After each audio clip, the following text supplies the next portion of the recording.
lui c'est plaisir. Mais hier j'ai eu une petite altercation avec deux flics. Corruption. Wow, il a l'air. Je sais pas les mots. Hein. Voilà, buenas. L'écureuil. On va l'appeler Léo. Léo l'écureuil. J'ai juste l'air d'un extraterrestre parce que je suis le seul à monter comme un taré sans la corde, mais c'est pas grave. Je pense que si on saute, il y a moyen. Rectification, j'ai bien l'impression qu'il n'y ait plus de bus. Ça veut dire qu'il va falloir que je me trouve un hostel ou un truc ici.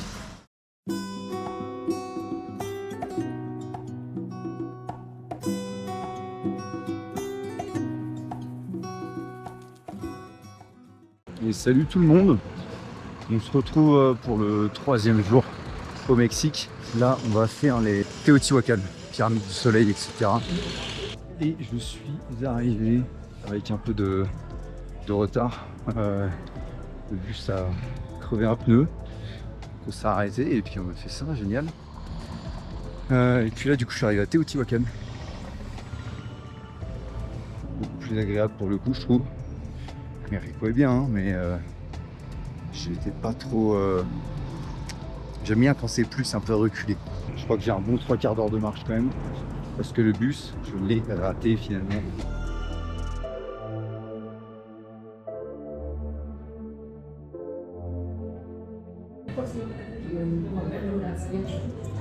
C'est qui j'entends? What the fuck? Lui c'est plaisir. Ouais, du coup ramen parce que il me fallait un plat consistant, étant donné que j'ai pas mangé hier soir pour des raisons que j'expliquerai quand je quitterai le Mexique pour le Costa Rica, parce que j'ai eu un petit problème hier soir. Bref, corruption. 3,50 € le plat de ramen. Voilà, c'est chill, hein, t'es dans ton petit resto, ton truc, tout est bien servi, ils ont été super cool. Si vous passez par Teotihuacan et que vous faites comme moi du coup le à pied jusque là-bas, et bah vous pouvez vous prendre ce petit repas très sympa. C'est Komida japonais ça, sushi seiki, voilà, avec mon accent incroyable. Et j'oublie à chaque fois de montrer, mais il y a des fresques qui sont vraiment impressionnantes. Clairement, ouais, bah là on est bien à Teotihuacan, hein, pour le coup.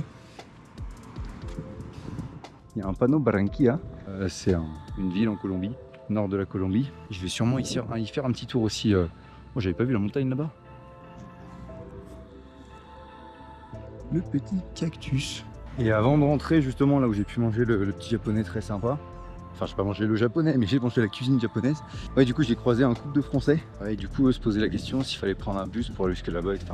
En soi oui il y a des bus, mais en soi on s'est tous foirés, donc là on y va tous à pied, sauf que j'ai tracé tout le monde. Voilà. Et en gros le truc c'est que les premières vidéos que vous avez vues sur la Réunion, bah, j'étais avec les potes quoi. Donc globalement c'était plus au simple quand je filmais, etc. Parce que bah, je me filmais moi, les paysages, mais il y avait aussi tous les potes. Là c'est un peu différent quoi. Pour le coup je suis juste seul quoi. Si vous avez des recommandations ou autres à faire sur le fait de je tiens la caméra ou comment je dois, je sais pas, je sais rien. Est-ce que vous voulez que je filme pas? Je parle avec les locaux, etc. Mais je ne les filme pas. Parce que ça se voit qu'ils sont pas du tout pour. Vraiment.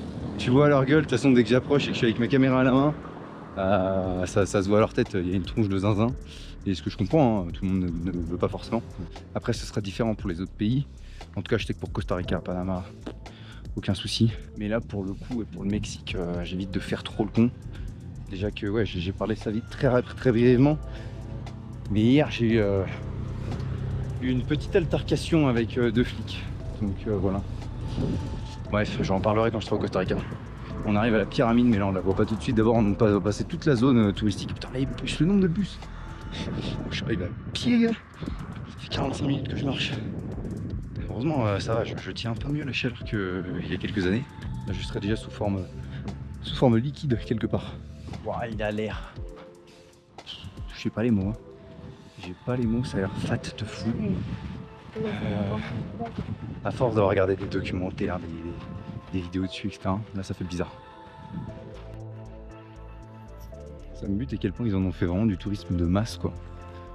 Genre il y a bien un bon 200-300 mètres sur lesquels avant d'arriver à Teotihuacan, t'as vraiment là les boutiques. Bon, 45 minutes de marche ça va. 45 minutes de marche sous plein cagnard. Parce que pour le coup, Mexico, je vais pas dire que t'es à l'abri, mais pas loin. Tu t'éloignes un petit peu et t'es plus. Ça, c'est des Français, ça. Ouais, je veux juste parler espagnol, les frères. Bref, on arrive du coup devant la pyramide du soleil, le truc de zinzin des bois. De zinzin des bois, carrément. Bon, je vais éviter de parler à côté des Français, comme ça au moins je vais pas me faire alpaguer. Et on va continuer notre route. Gracias, señor. Voilà, buenas.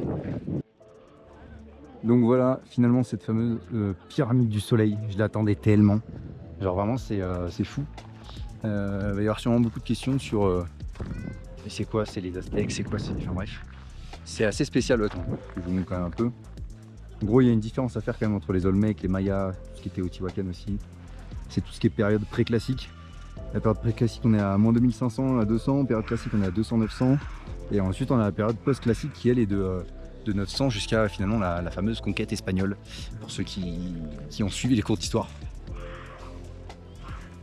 Les Olmecs en gros c'est l'est du Mexique. Globalement ils travaillaient en fait le jade, tout ce qui est pierres précieuses, pour en faire des éléments de décoration mais aussi des outils. Il faut savoir aussi que les Olmecs qui sont connus pour les grandes statues, on pouvait voir des boucles d'oreilles. Ensuite il y a eu une sorte d'échange partiel, que je ne casse pas la gueule, échange partiel avec les Mayas, donc c'était de moins 400 à 200. Et donc les Mayas, donc plus Guatemala, si vous voulez, ils étaient surtout connus pour cette envie de toujours vouloir s'étendre, etc., notamment avec le littoral, tout ce qui est basse, haute terre, ça il y en a beaucoup aussi. C'est justement dans ces hautes terres que ont pu naître certaines pyramides, notamment celle de Tikal, qui est très connue, hein, qui n'est pas ici pour le coup, mais qui est très connue ici. C'est faut vraiment faire la différence, c'est pour ça que je parle d'Olmec, des Mayas et ensuite Teotihuacan. C'est pour vraiment avoir un tracé complet de l'histoire du Mexique de manière générale, enfin du Mexique. Ça s'étend beaucoup plus que le Mexique, mais en tout cas il y a un point assez important au Mexique. Bon, on va essayer de se rapprocher un petit peu plus, mais du coup je parlais jusqu'à 200 et ensuite de 200 à 600, il y a les Mayas qui ont croisé d'une manière ou d'une autre la civilisation de Teotihuacan, donc le centre du Mexique et aujourd'hui le nord de Mexico, hein, clairement.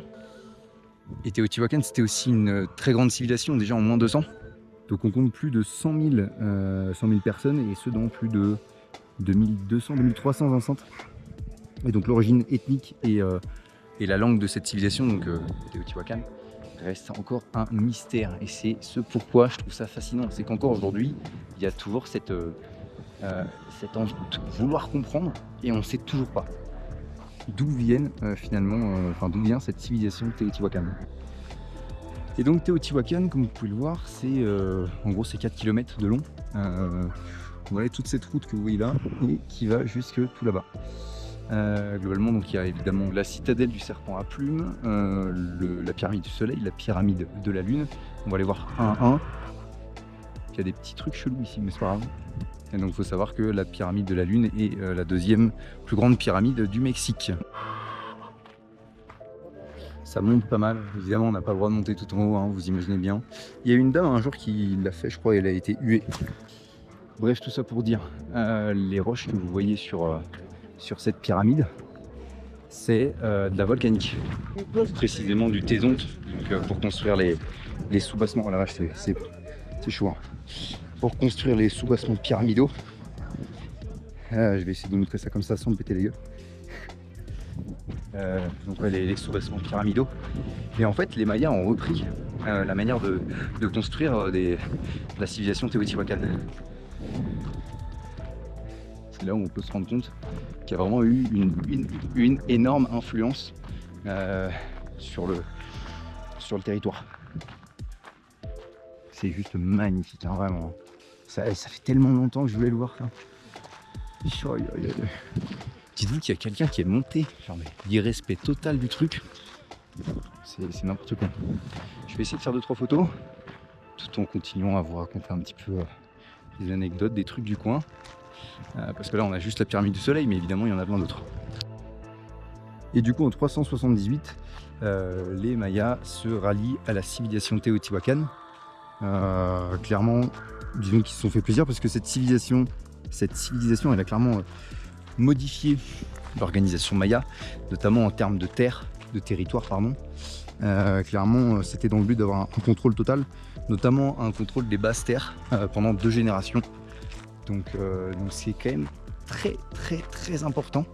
2 générations, je sais pas si vous vous rendez compte, mais ça veut dire qu'ils ont vraiment eu ce contrôle sur toute une partie de l'histoire quoi. Mais c'est clair que c'est juste magnifique quoi, c'est magique. Si vous avez l'occasion de passer par le Mexique, on ne sait pas comment, vous prenez les RN12 et vous y êtes peut-être, mais vraiment c'est juste incroyable. Les gens font des photos à droite à gauche.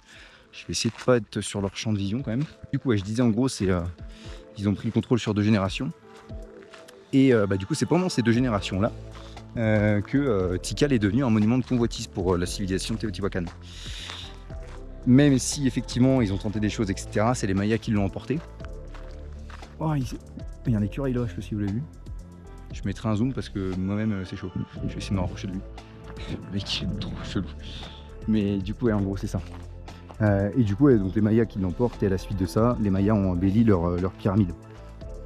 Et entre le 6e et le 8e, il y a eu un déclin de Teotihuacan. Et de là, on ne sait toujours pas pourquoi. Voilà, c'est pour ça que je parlais de ce mystère finalement qui reste toujours. Ah si, je le vois. Non, ça c'est un lézard. Et si, il n'y a rien. Je sais pas si vous voyez, c'est un écureuil ça. Moi aussi. Waouh. Il dit l'écureuil. On va l'appeler Léo. Léo l'écureuil. Voilà. Je connais qu'un seul Léo dans ma vie, donc on va pas trop le déranger. Oh, je suis bête, j'aurais dû prendre une photo de ce type. Enfin de ce type. Parce que du coup après toute cette histoire avec Teotihuacan, donc on a eu Olmec etc. Olmec, Maya, Teotihuacan, et donc ensuite on a effectivement les... On ne devrait pas les appeler comme ça, mais les Aztèques. Parce que ça reste un nom colonial, donc c'est pas le but. Le but c'est quand même de les respecter un maximum. Et c'est les Mexicas. Enfin ça se prononce Mexi, enfin ça se prononce Mexicas, c'est un X. Donc voilà. Et du coup, c'est les Mexicas qui ont trouvé les vestiges de Teotihuacan et qui d'ailleurs ont indiqué que l'allée de 4 km qu'on voyait là juste derrière, qui sépare les différentes pyramides, eh bien c'est eux, les Mexicas, qui ont indiqué que c'était l'allée où sont nés les dieux. Voilà, vous avez toutes les réponses possibles. Si vous avez des questions, il y a internet, c'est pas mal aussi, sinon n'hésitez pas. Si je connais la réponse, je pourrais vous la donner en commentaire. Mais je trouve ça vraiment, c'est un site qui est juste magique quoi. Enfin vraiment à faire une fois dans sa vie. Hein. C'est juste magnifique. Et ça c'est rien que la pyramide du soleil, donc on va voir les autres pyramides maintenant. Et il y a un truc que j'ai oublié de dire, oui, c'est ce que ensuite donc Olmec, Maya, Teotihuacan, Aztèque, enfin, Aztèque du coup à Mexicas, et ensuite il y a eu du coup la fameuse conquête espagnole, notamment avec Cortés. Donc voilà, puis après c'est toute une autre histoire. Si vous voulez que je fasse une vidéo dédiée à tout ça, il n'y a aucun souci. Mais j'ai envie de taper un sprint. Parce que les gens vont me voir complètement. Bon allez, c'est parti pour les photos. Et donc nous voilà à la pyramide de la Lune. Donc voilà, avec toutes les anciennes habitations, si on peut dire ça comme ça. Tout autour. Donc super impressionnant pour le coup. J'ai là les regards sur moi parce qu'en fait je pensais qu'il y aurait beaucoup d'Européens. J'ai l'impression d'être le seul Européen. Genre il y a beaucoup de touristes qui viennent pas du Mexique, mais qui viennent d'Amérique latine de manière générale. Et du coup je suis comme un con, mais c'est pas grave. Je me suis fait piquer 2-3 fois aussi, alors je sais pas si je vais obtenir le palu. Obtenir, genre en mode c'est génial. Et là je sais pas si vous voyez le couple, oh ils sont trop mignons là. Assis tous les deux, je vais prendre des photos. J'ai déjà fait 2, ah on va pas voir avec le soleil. C'est pas grave, je vous les montrerai après. Je vais essayer de prendre 2-3 photos d'eux, de les modifier de mon côté. Avec le Bluetooth, je peux l'avoir directement avec Lightroom sur mon téléphone. Et je vais voir si je peux pas leur envoyer ça. Je pense qu'ils seraient plutôt contents. Go tester ça. Et donc voilà, on va pouvoir commencer à monter les marches de cette pyramide. Pyramide de la Lune. Et donc là, la pyramide du Soleil qu'on voit au bout là. Bon, du coup, les marches sont quand même relativement hautes. Je vais pas vous mentir. Mais c'est largement faisable. Hein. Tu vois qu'il y a une file d'attente et que les gens en fait passent par la droite. Ça se monte bien. Hein. C'est ça que quand tu vois la taille des marches, parce que tu vois ma main. En vrai, ça se monte bien. Hein. Bon, j'ai juste l'air d'un extraterrestre parce que je suis le seul à monter comme un taré sans la corde, mais c'est pas grave. On y est. But you can see here really well. On y est. And actually, Nous y est.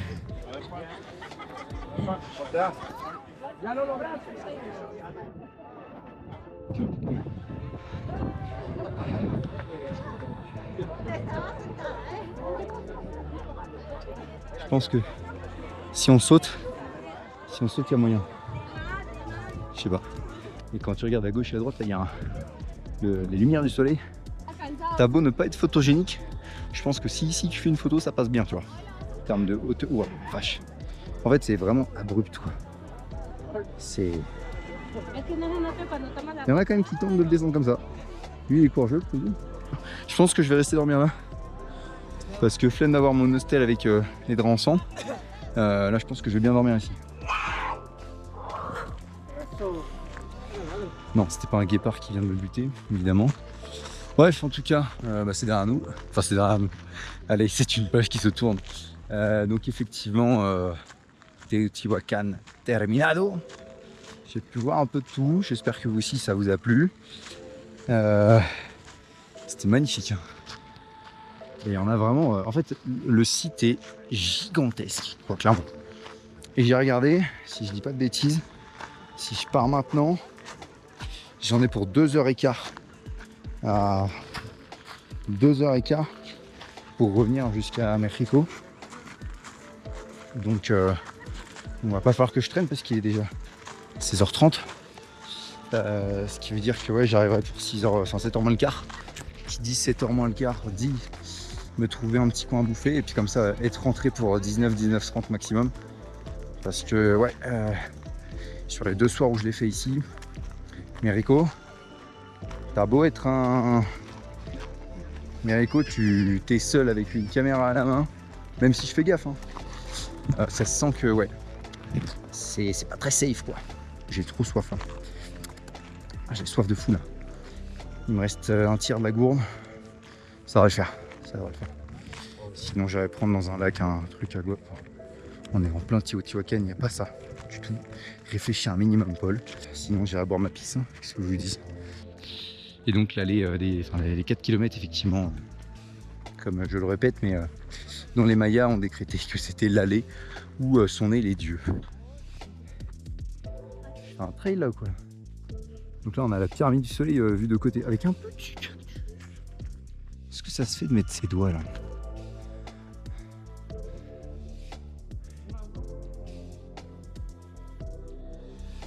C'est vraiment impressionnant.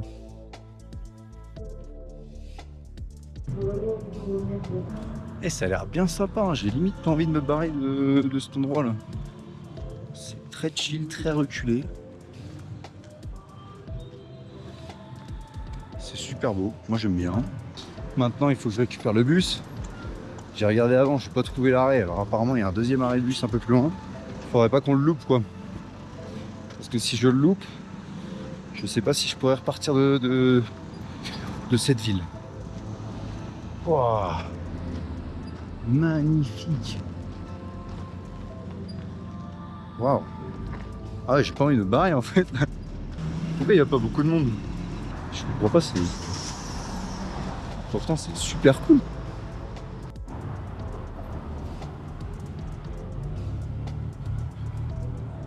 C'est vraiment super beau.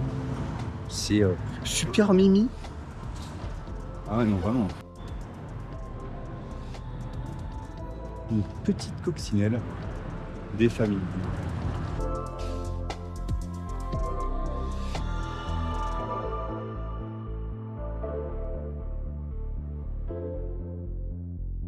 Bon les gens, rectification, j'ai bien l'impression qu'il n'y ait plus de bus. Ce que je comprends pas parce que sur Maps c'est écrit et il n'y a pas de bus pour aller jusqu'au point où je veux aller pour ensuite prendre un bus. 16h52. En gros là il est 16h52. Ça me met que j'ai 40 minutes pour y être, sachant que le dernier bus il est à 17h30. J'y vais à pattes là. Donc là je vais juste marcher très vite. Il fait encore assez chaud donc je vais faire gaffe. J'ai ma gourde. Mais prévoyez qu'il y ait quand même des bus et que prévoyez autre part que que Google Maps. Parce que là, autrement, ça veut dire qu'il va falloir que je me trouve un hostel ou un truc ici. Ce qui n'était pas prévu à l'origine, sachant que j'ai pas de carte de crédit, je l'ai laissé à l'hostel en me disant je prends quasi rien, j'ai juste ce qu'il me faut. Donc bah c'est parti, je vais mettre mes écouteurs et let's go. Là vous voyez ce bâtiment, il y avait une affiche comme quoi il était vendu pour 20 000 pesos. Calcul rapide, ça va être dans les 900 000 euros, 950. 950 euros le terrain.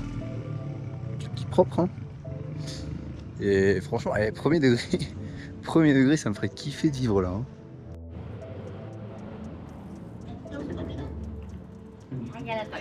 Voilà. Je suis dans une rue où il y a vraiment personne. Quoi. Moi je pense que je vais acheter ici, hein, premier degré. Hein.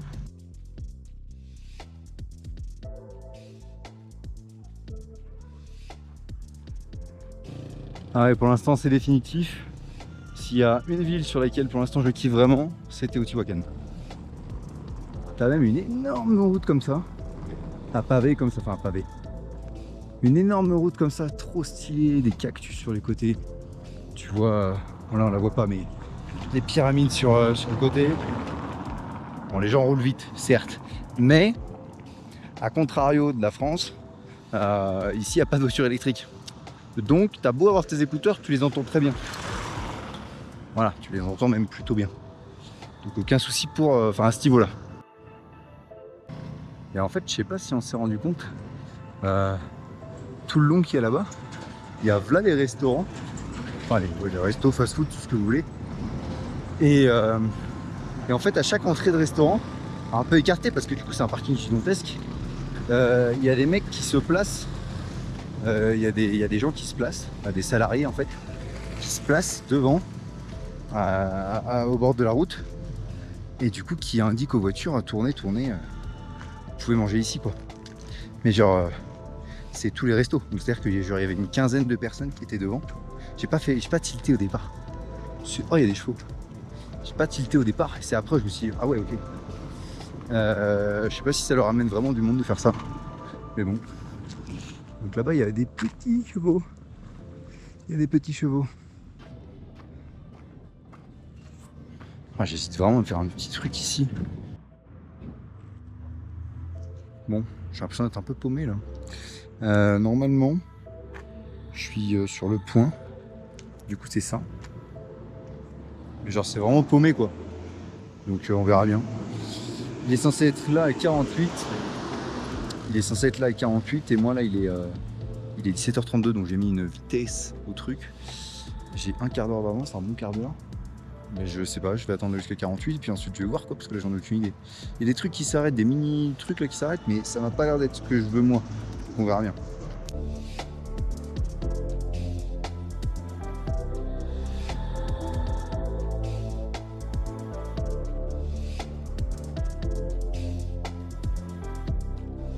Je viens d'arriver dans une énorme station de métro et il y a des boutiques en face du métro, ce qui est quand même pas du métro, des bus pardon. Et du coup, moi je prends direction Docteur Galvez. Voilà, donc on va voir ça. C'est énorme, vraiment, c'est une station de métro, j'ai trop du mal, de bus qui est juste énorme. Et Docteur Galvez que je vois. Donc go.